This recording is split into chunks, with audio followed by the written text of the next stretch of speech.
ನಮಸ್ಕಾರ ಗೆಳೆಯರೆ, ನಾನು ಬಂದಿರೋದು ರಾಘವೇಂದ್ರ ಸ್ವಾಮಿಯವರು ತಪಸ್ಸು ಮಾಡ್ತಿರೋ ಮತ್ತು ಅವರು ಮನೆ ಅನ್ಕೊಂತೀನಿ. ಇಲ್ಲಿ ಅವರು ಪೂಜೆ ಮಾಡೋ ತುಳಸಿ ಕಟ್ಟೆ ಇದೆ ನೋಡಿ.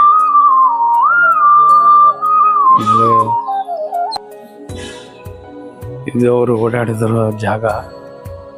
ಇಲ್ಲಿ ಮಂಚಾಲೆ ನೀವು ರಾಯನ ದರ್ಶನ ಹೇಗೆ ಮಾಡ್ತಿರೋ ಮಂತ್ರಾಲಯದಲ್ಲಿ, ಹಾಗೆ ಇಲ್ಲಿ ಬಂದು ಅವ್ರ ದರ್ಶನ ಮಾಡಬೇಕು.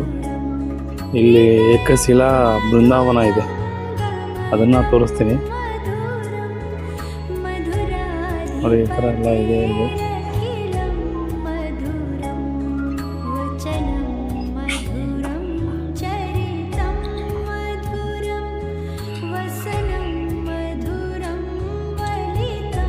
ಗಣೇಶ ಮತ್ತು ನಾಗಪ್ಪ.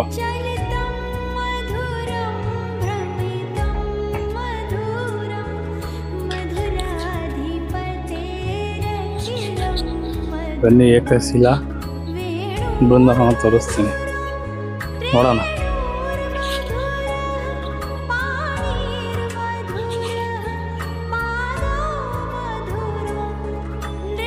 ಇಲ್ಲಿ ಇದೆ ನೋಡಿ, ಇದು ಗೊತ್ತಿಲ್ಲ ಏನಂತ ಕರೀತಾರೆ. ಮುಂದೆ ಏನೋ ಇದ್ರೆ ತೋರಿಸ್ತೀನಿ.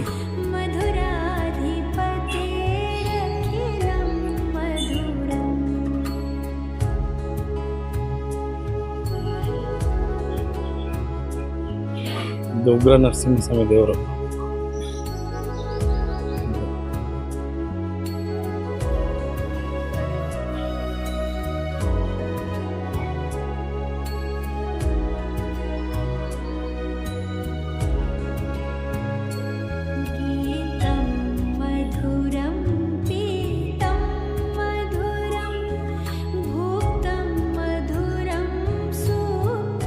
ಇಲ್ಲೆಲ್ಲ ಚಿಕ್ಕ ಚಿಕ್ಕ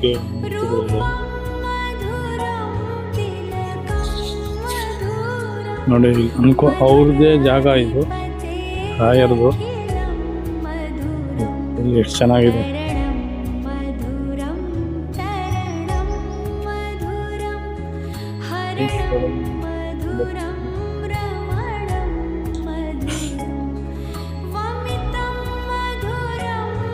ಷಣ್ಮುಖನ ವಾಹನ ಇಲ್ಲಿ ಏನು ಮಾಡ್ತಾ ಇದೆ ಅಂತ.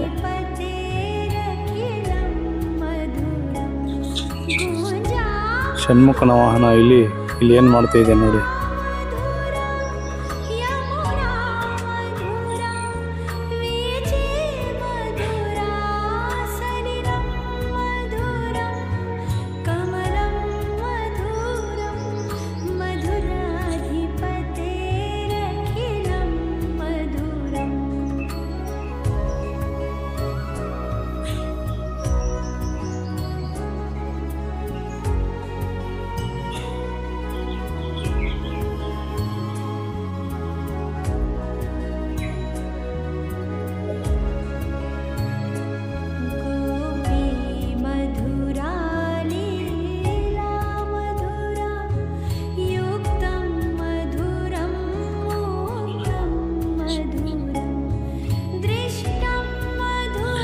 ವಿಡಿಯೋ ಹಾಗೆ ಇಲ್ಲ ಅಂತ ಹಾಕಿದರೆ ಬೋರ್ಡು, ಆದರೂ ತೋರಿಸ್ತೀನಿ ದೂರಿಂದಾನೆ ನೋಡಿ.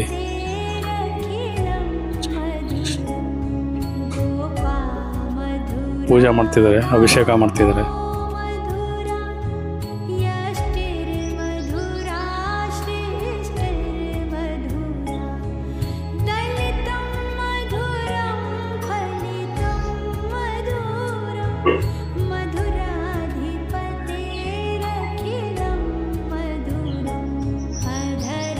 ಇದ್ದಾರೆ ಮತ್ತೆ ಬೈಬಾರ್ದು, ಅದಕ್ಕೋಸ್ಕರ.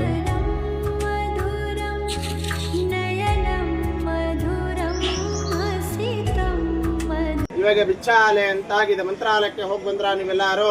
ಮಂತ್ರಾಲಯದ ಇವಾಗ ಮಂತ್ರಾಲಯ ಅಂತಾಗಿದೆ. ನೀವೆಲ್ಲ ಪೂಜ್ಯಾಯ ರಾಘವೇಂದ್ರಾಯ ಸತ್ಯ ಧರ್ಮ ರಥಾಯ ಚ ಭಜತಾಂ ಕಲ್ಪವೃಕ್ಷಾಯ ಮಂತ್ರ ಕೇಳಿದಿರಲ್ವಾ? ಆ ಮಂತ್ರ ಶುರುವಾಗಿದಂತ ಸ್ಥಳ ಜಾಗ ಇದು. ಆ ಮಂತ್ರ ಬರೆದಿದ್ದು ಮಹಾನುಭಾವರೇ ಅಪ್ಪಣ್ಣಾಚಾರ್ಯವರು. ಅಪರ್ಣಾಚಾರ್ ಅವರು ಯಾರು ಅಂದ್ರೆ ರಾಘವೇಂದ್ರ ಸ್ವಾಮಿಗಳವರ ಶಿಷ್ಯರು. ಅವರು ಹುಟ್ಟಿದಂತಹ ಸ್ಥಳ ಇದೇ ಊರಲ್ಲಿ. ರಾಘವೇಂದ್ರ ಸ್ವಾಮಿಗಳವರು ಅವರ ಮಂತ್ರಾಲಯಕ್ಕೆ ಹೋಗಿನ ಮುಂಚೆ 13 ವರ್ಷ ಕಾಲ ಅಂದ್ರೆ 13 ಇಯರ್ಸ್ ರಾಯರು ಇದೇ ಕ್ಷೇತ್ರದಲ್ಲಿ ಇದ್ದಿದ್ದು. ಅವರ ಶಿಷ್ಯರು ಅಪ್ಪಣ್ಣಾಚಾರ್ ಅವರ ಒಟ್ಟಿಗೆ ಅವರಲ್ಲಿ ಇರೋ ಎತ್ತನೇ ಮೂರ್ತಿ ನೀರಲ್ಲಿದೆ. ಕಾಣಿಸ್ತಾ ಇದ್ದಾರೆ ಎಲ್ಲರಿಗೂ. ಇದೇ ಸ್ಥಳದಲ್ಲಿ ಇವಾಗ ತುಂಬಾ ಜನ ಬರ್ತಾವ್ರೆ. ರಾಘವೇಂದ್ರ ಸ್ವಾಮಿಗಳವರು ಒಂದಲ್ಲ 13 ವರ್ಷ ಕಾಲ ಅಂದ್ರೆ 13 ಇಯರ್ಸ್ ರಾಯರು ಇಲ್ಲಿ ಜಪ ಮಾಡಿ ಕುತ್ಕೊಂಡು, ಯಾಕಂದ್ರೆ ಹವನಗಳ ಮಾಡಿದಂತ ರಾಯರು ಜಪ ಮಾಡ್ತಾ ಇರೋದು ಇದೇ ಜಾಗದಲ್ಲಿ. ಸ್ವಾಮಿಗಳವರು ಜಪ ಮಾಡ್ತಿರುವಂತಹ ತಪಸ್ಸು ಮಾಡ್ತಿರುವಂತಹ ಸ್ಥಳ ಇದು. ಜಪದ ಕಟ್ಟೆ ರಾಯರು ಅಂತ ಕರೆಯುವುದು. Place of meditation place. Raghavendra ಸ್ವಾಮಿಗಳವರಿಗೆ ಪ್ರತಿನಿತ್ಯನೋ ಅವರಿಲ್ಲಿ ಊಟ ಮಾಡುವ ಸಮಯದಲ್ಲಿ ಅವರಿಗೆ ತುಂಬಾ ಇಷ್ಟವಾದ ಅವರ ಫೇವರೆಟ್ ಪದಾರ್ಥ ಬಂದು ಕಡಲೆ ಬೇಳೆ ಚಟ್ನಿ ಮತ್ತೆ ಮಸ್ತಿ. ಇಲ್ಲಿ ಸ್ನಾನ ಮಾಡಬಹುದು. ಮಸ್ತಿ ಕಡುಬು ಅಂದ್ರೆ ನೀವು ಹಬ್ಬದಲ್ಲಿ ಗಣೇಶ ಚತುರ್ಥಿ ಗಣಪತಿ ಹಬ್ಬ ಬಂದಾಗ ದೇವರ ನೈವೇದ್ಯಕ್ಕೆ ಊರಣದ ಕಡುಬು ಅಂತ ಮಾಡ್ತೀರಿ. ಊರಣದ ಕಡುಬು ಅಂದ್ರೆ ನೀವೆಲ್ಲ ಮೋದಕ ಅಂತ ಕರಿತೀರಿ. ಅದು ರಾಯರಿಗೆ ಇಷ್ಟವಾದ ಪದಾರ್ಥ.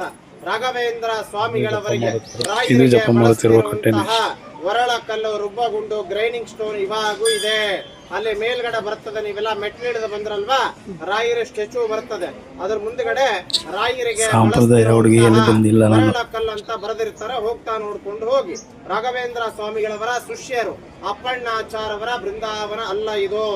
ರಾಯರ ಶಿಷ್ಯರ ಅಪ್ಪಣ್ಣಾಚಾರ್ ಅವರ ಪ್ರತಿಷ್ಠಾಪನೆ ಮಾಡಿದಂತಹ ರಾಘವೇಂದ್ರ ಪ್ರಥಮ ಏಕೈಕ ಏಕಶಿಲಾ ಬೃಂದಾವನ. ಏಕಶಿಲಾ ಅಂತಂದ್ರೆ ಒಂದೇ ಶಿಲೆಯಲ್ಲಿ ಬೃಂದಾವನ ಕಟ್ಟಿದ್ದು, ಪ್ರತಿಷ್ಠಾಪನೆ ಮಾಡಿದ್ದು. ರಾಘವೇಂದ್ರ ಸ್ವಾಮಿಗಳವರು ಅವರ ಶಿಷ್ಯರು ಅಪ್ಪಣ್ಣಾಚಾರ್ ಅವರಿಗೆ ಜ್ಯೋತಿ ರೂಪದಿಂದ ದರ್ಶನ ಕೊಟ್ಟಿರುವಂತಹ ಫಸ್ಟ್ ಏಕಶಿಲಾ ಬೃಂದಾವನ. ಬೃಂದಾವನ ಚೆನ್ನಾಗಿ ಗಮನಿಸಿ ನೋಡಿ. ಒಂದೇ ಶಿಲೆ, ಒಂದೇ ಸ್ಟೋನ್ ಕಾಣಿಸ್ತದೆ. ಈ ತರ ನಿಮಗೆ ಬೃಂದಾವನ ಈ ಕ್ಷೇತ್ರದಲ್ಲಿ ಬಿಟ್ರೆ ನಿಮ್ಗೆಲ್ಲೂ ನೋಡ್ಲಿಕ್ಕೆ ಸಾಧ್ಯ ಇಲ್ಲ. ನೀವೆಲ್ಲ ಮಂತ್ರಾಲಯಕ್ಕೆ ಹೋಗಿ ರಾಯರ ದರ್ಶನ ಮಾಡ್ಕೊಂಡ್ ಬಂದ್ರಲ್ವಾ, ಮಂತ್ರಾಲಯದಲ್ಲಿ ಇರೋ ಬೃಂದಾವನಕ್ಕೂ ಇಲ್ಲಿ ಇರುವ ಬೃಂದಾವನಕ್ಕೂ ವ್ಯತ್ಯಾಸ ಏನು ಅಂತಂದ್ರೆ, ರಾಘವೇಂದ್ರ ಸ್ವಾಮಿಗಳವರು ಸಜೀವವಾಗಿ ಜೀವಂತವಾಗಿ ಬೃಂದಾವನ ಪ್ರವೇಶ ಆಗಿದ್ದು ಮಂತ್ರಾಲಯದಲ್ಲಿ. ಇಲ್ಲಿಂದ ಹೋಗಿ ಅವರ ಬೃಂದಾವನ ಆಗ್ತಾರೆ. ಮಂತ್ರಾಲಯದಲ್ಲಿ ಇರೋ ಬೃಂದಾವನಕ್ಕೆ ನೀವೆಲ್ಲ ಏನಂತ ಕರಿತೀರಿ? ಜೀವ ಸಮಾಧಿ. ರಾಯರು ಐಕ್ಯ ಆಗಿದ್ದಂತ ಏನೇನೋ ಕರಿತೀರಿ. ಯಾರು ಹಾಗೆ ಕರಿಬಾರದು, ಬಳಸಬಾರದು. ಮೂಲ ಬೃಂದಾವನ ಅಂತ ಕರಿಬೇಕು. ಏನಂತ ಕರಿಬೇಕು?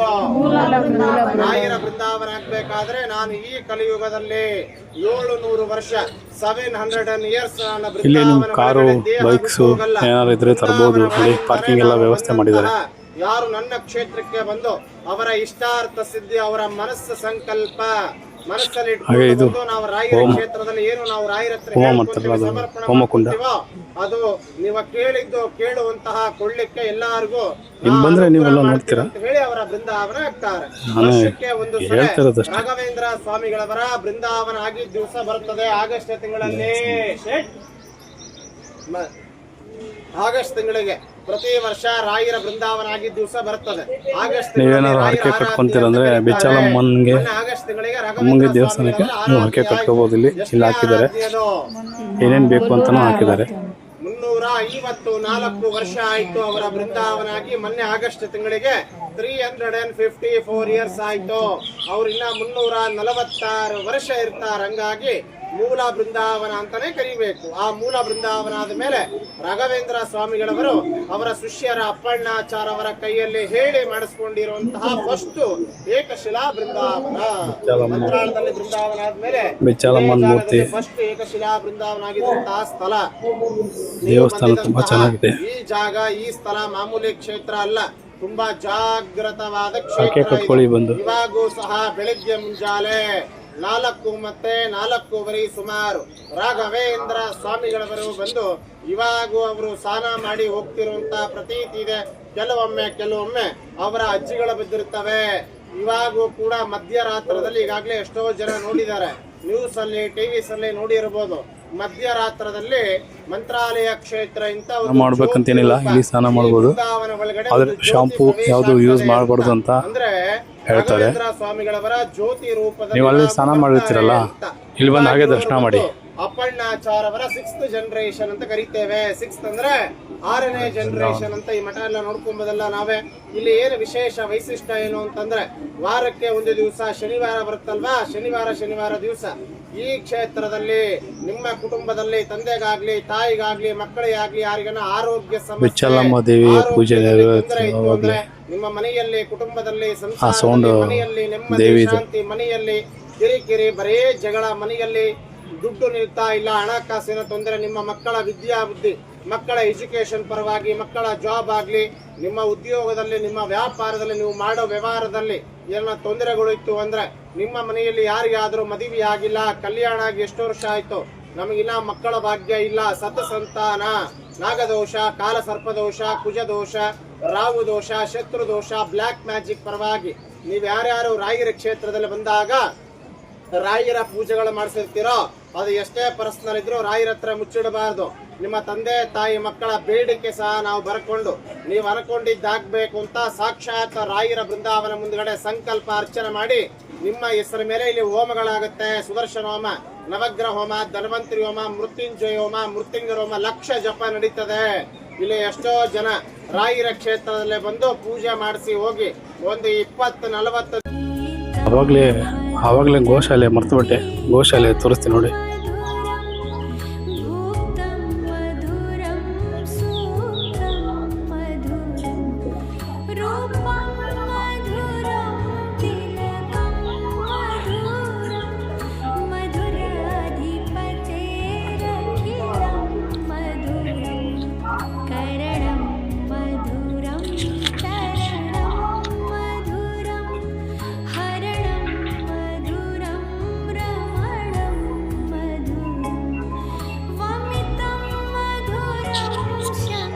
ಇಲ್ಲಿ ಅಂಗಡಿ ಯಾವುದು ತೆಗ್ದಿಲ್ಲ ಬಾಳೆಹಣ್ಣು ಹಾಕ್ಬೇಕಂದ್ರೆ. ಹಸುಗಳಿಗೆ ಕೊಡ್ತಾ ಇರೋದು.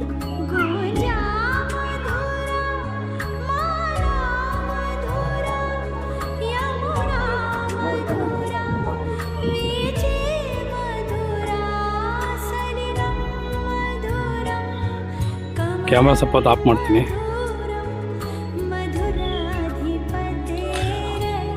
ಆಯಿತು ಫ್ರೆಂಡ್ಸ್, ಹಸುಗಳಿಗೆ ಸೌತೆಕಾಯಿ ತಿನ್ನಿಸ್ದೆ. ನಾವು ಹೋಗ್ತೀನಿ, ಆಮೇಲೆ ತುಂಬ ಬಿಸಿಲಾಗುತ್ತೆ. ನೀವು ಭೇಟಿ ಕೊಡಿ, ಮಂತ್ರಾಲಯಕ್ಕೆ ಹೇಗೆ ಭೇಟಿ ಕೊಡ್ತೀರಾ ಅದೇ ಥರನೇ ಇಲ್ಲಿನೂ ಭೇಟಿ ಕೊಡಿ. ನಮಸ್ಕಾರ.